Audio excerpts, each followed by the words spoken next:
అటువంటి విషయాలన్నింటినీ ఎన్డీఏ కూటమి ఏమన్నా తప్పులు సరి చేసి మళ్ళీ ఏమన్నా కొత్త నూతన రోడ్డు తీసుకొస్తుందంటారు? అరే తీసుకొస్తుంది కదండి. Public has satisfied sir.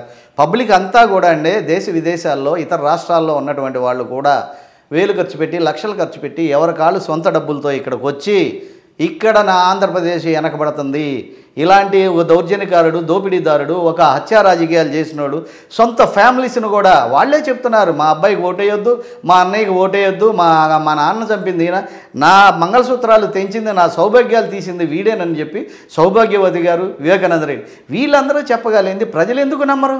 ప్రజలు ఎంతో నమ్మకంతో నీకు అన్ని ఓట్లు అన్ని సీట్లు ఇస్తే నువ్వు తిరిగి వీళ్ళకి చేసిందేంటి?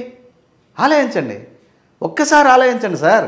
ప్రజలందరూ కూడా ఏకీకృతంతో వచ్చి సాఫ్ట్వేర్ వాళ్ళు ఏంటి ఇంకోళ్ళు ఏంటి అందరూ కూడా ఎండలో నుంచిన ఒక హార్డ్వేర్ ఓటర్ లాగా నీకు వ్యతిరేకంగా ఓట్లేసి ఇంత గెలుపుని చంద్రబాబు గారికి ఇచ్చెళ్ళారు. అది నిజం కాదంటారా? అది కూడా పోనీ వీవీఎంలు తప్ప ఇంకోటి తప్ప అనండి. ఎందుకంటే మీరు అంటారు, ఎందుకంటే ఒక మాట అంటారు, ఎందుకంటే అక్కడ మాచర్లలో జరిగిన విషయాన్ని చూస్తే మాకు అనుకూలంగా పడలేదు కాబట్టి మా వాడు వచ్చి రామకృష్ణారెడ్డి పగలగొట్టాడు అన్న. అంటే మీకు అనుకూలంగా పడితే పగలగొట్టరు అనమాట. అంటే ఎన్నికలైన తర్వాత ఇదే ఇప్పుడున్నటువంటి ముఖ్యమంత్రి గారు తనయుడు కానీ లోకేష్ బాబు గారు కూడా ఎక్కడ కూడా కనిపించలేదు. ఈవీఎంలు మారింది, ఈవీఎంల ద్వారా ఈ గవర్నమెంట్ వచ్చింది, ఈవీఎం ప్రభుత్వం అని చెప్పి కొంత ట్రోల్ చేస్తారు వైసీపీ వాళ్ళు. అందులో వాస్తవం ఎంత అంటారు? 100% అబద్ధం సార్. మీరు మంగళగిరి వాస్తవ్యులే, మీకేం జరిగిందో తెలుసు. మీరెవరు కొట్టేశారో కూడా నేను చెప్పగలను, మీడియా ద్వారా నేను చెప్పకూడదు.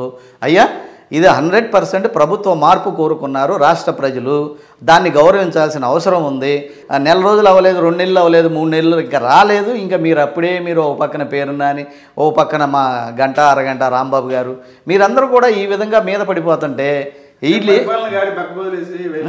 వాళ్ళ వ్యక్తిగత జీవితాల్లో ఎవరు అరగంట అంటారా, లేదంటే ఇలా పర్సనల్ లైఫ్ లోకి ఎంటర్ అవుతున్నారు? అంటే పరిపాలన ఉన్నటువంటి దృష్టి ఎందుకు లేదు మీకు?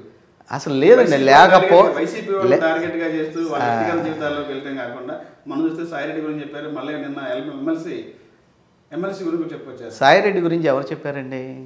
టీడీపీ వాళ్ళకి ఎంత లేదండి, క్రియేట్ ఎలా చేస్తారండి? మంచి స్టోరీ దొరికిందని ఎవరో ఆలీగడ్ని పెట్టి తీస్తే సినిమా ఆడుద్దా? మీకు ఒకటి చెప్తున్నానండి, ఇదే పేరున్నాని, ఇదే జోగి రమేష్, ఇదే అంబటి రాంబాబు, అవంతి శ్రీను, ఇక్కడ ఇందుపూర్ ఎంపీ మాధవ, వీళ్ళందరూ కూడా అనుకుంటున్నారు. పబ్లిక్ అనాలిసిస్ ఇది, ఏ నలుగురు ఉన్నా సని వినండి ఇవన్నీ ఉన్నాయా లేవు అనేది మీకు తెలుసు, మాకు తెలుసు. అదే చెప్తాను వినండి. అరే ఆడు పెద్ద మగోడరాడు, బుజ్జిగాడు మంచిదిరా, ఓ మొక్కకు అంటుకట్టినట్టు చక్కగా ఏమీ తెలియనట్టు, ఓ మొక్కకు నీళ్లు పోసినట్టుగా ఒక బిడ్డను తండ్రిని చేసాడురా. ఈ అమ్మ బిడ్డ కనపడుతున్నాడు రా వాడికి, మనం అరగంట గంట అని చెప్పి మనం అల్లరయ్యాం 10 నిమిషాలు 20 నిమిషాలని. 68 ఏళ్ల వయసులో ఈ సాయిరెడ్డి గారు ఏంట్రా ఇలా చేశాడు బాబాయ్ అని వాళ్ళే చెప్పుకుంటున్నారు. వయసుతో సంబంధం లేదా? ఎన్డీ తివారీ గారికి మళ్ళీ ఆ సాంప్రదాయం మర్చిపోయాం అనుకునేసరికి మళ్ళీ నువ్వు గుర్తు చేస్తున్నావా? ఎట్లా వచ్చి చెప్పుద్దండి ఒక ఎస్టీ మహిళ నీ గురించి ఎలా చెప్పుద్ది? నువ్వు చేయబట్టే కదా ఎలా సంపాదించింది? కోట్లు పెట్టి వెళ్ళాలి ఎలాగ ఉంది? ఉద్యోగాల్లో కూడా ఏ విధంగా హై గ్రేడ్కి వెళ్ళింది?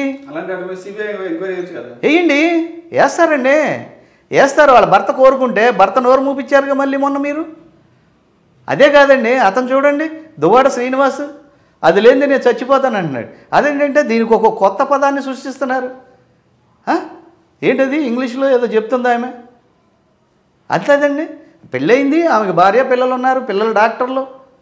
నువ్వు ఈ అమ్మాయిని ఉంచుకుని ఏంటంటే కొత్త పదం. సుప్రీంకోర్టే చెప్పింది మాకు ఇష్టమైతే ఉంటాం.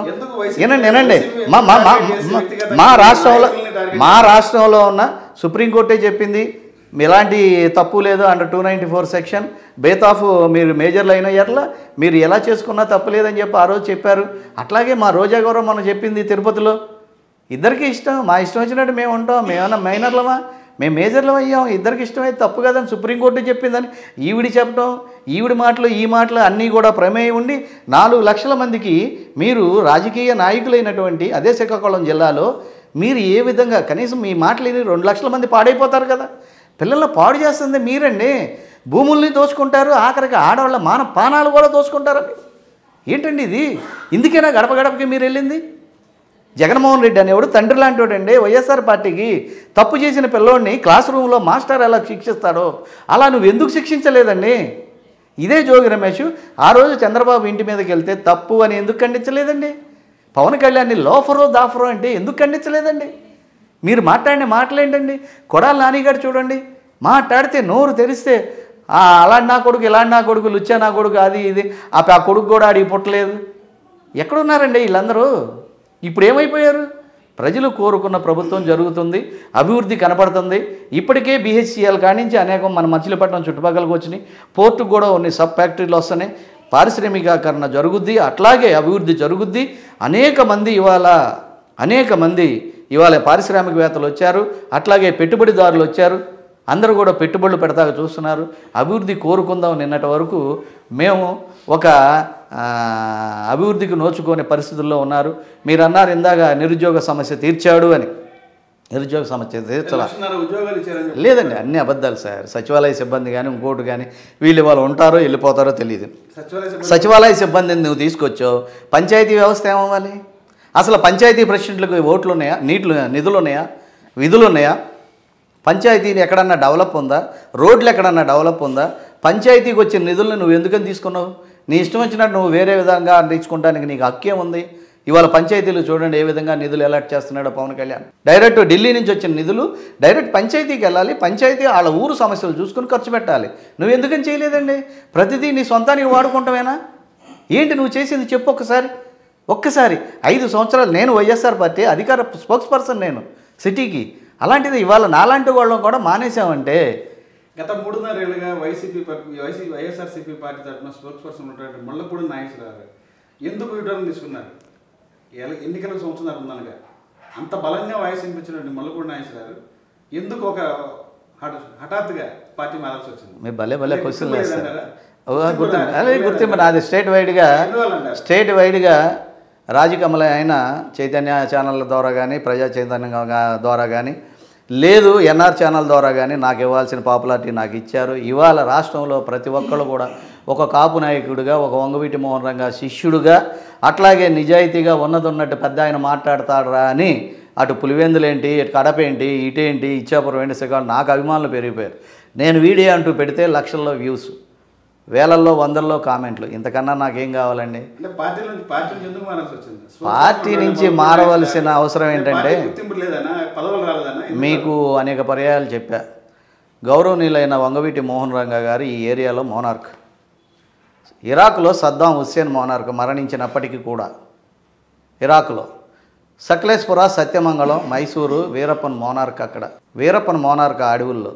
అట్లాగే ఏది గంధపు చెక్కల వీరప్పన్, అట్లాగే ఇక్కడ మా వంగవీటి మోహన్ రంగా గారు.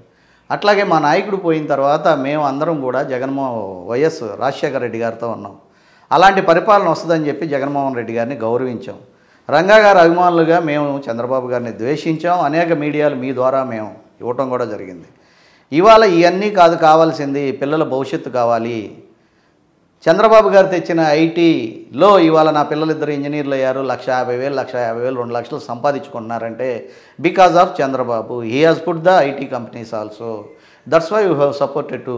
అది కాకోకుండా బలమైన కారణం ఏంటంటే 26% ఉన్నటువంటి మా కాపు జాతిని ఒక వెల్లంపల్లి గాడు, ఒక జోగి రమేష్ గాడు, ఒక కొడాలి నాని గాడు, ఇట్లా చెప్పుకుంటూ పోతే ఒక గుడివాడ అమర్నాథ్ గాడు, మా ఆంబోతు అంబటి రాంబాబు గాడు, సేమ్ క్యాస్ట్ అనేది కూడా చూడకోకుండా వీళ్ళు మాట్లాడిన మాటలకి ప్రతి ఒక్క కాపులో మహిళల్లో కూడా ముఖ్యంగా మార్పు అనేది వచ్చింది. ఈ మార్పు ఫలితమే వద్దు అనుకున్న చంద్రబాబుని మళ్ళీ ఆయనే బెస్ట్ అని చెప్పి తీసుకొచ్చుకుని పెట్టుకుంటాం. వెయిట్ చేద్దాం, ఆయనతోనే చేయించుకుందాం, ఆయనతోనే అభివృద్ధి సాధిద్దాం.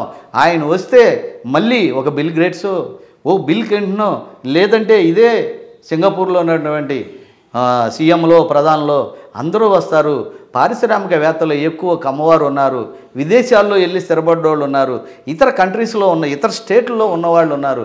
వీళ్ళందరూ కూడా ఒక్కోళ్ళు మూవ్ అయి వస్తారు. ఈడు వద్దు, ఈడి ముఖం చూస్తే వీడు దొంగ, వీడే దోపిదిద్దాడు, ఈడి ముఖం చూస్తే ఎవరో ఒకళ్ళు పెట్టుబడి పెట్టలా, ఉన్న ఫ్యాక్టరీలు కూడా వెళ్ళిపోయినాయి. అదే చూడండి ఐటీ మినిస్టర్ అమర్నాథ్ ఏం చెప్పాడు? చపాతీలు పెడదామా, పకోడీలు పెడదామా, లేదు ఇంకేమన్నా పాప్కార్న్ పెడదామా? ఏంటండి ఇదే? గత గవర్నమెంట్లో ఇండస్ట్రీ రాలేదంటారా? ఎక్కడొచ్చినాయి? మీరు చెప్పండి 4-5 మచ్చుకి. దాదాపు 70 అదే మీరు చెప్పండి. మీరు చెప్పిన అమరావతి చెప్పాడు కదా, అమర్నాథ్ వెళ్ళిపోయింది అమరాను. ఇంకెక్కడుంది అమరాను? ఐటీ మీరు చెప్పినటువంటి ఐటీ శాఖ మంత్రి ఉన్నాడు కదా, అమర్నాథ్ చెప్పినాడు కదా. ఇది పకోడీ ఫ్యాక్టరీలును పాప్కార్న్ ఫ్యాక్టరీలు, ఏది పానీపూరి ఫ్యాక్టరీ. ఎందుకంటే ఒక పానీపూరి బండి పెట్టుకునేదానికాడు ఏమీ లేదు సార్. ఇవన్నీ కూడా ఇప్పుడు these are all political brothels sir, male brothels. వీళ్ళందరూ కూడా మెయిల్ పార్టిస్ట్యూట్స్.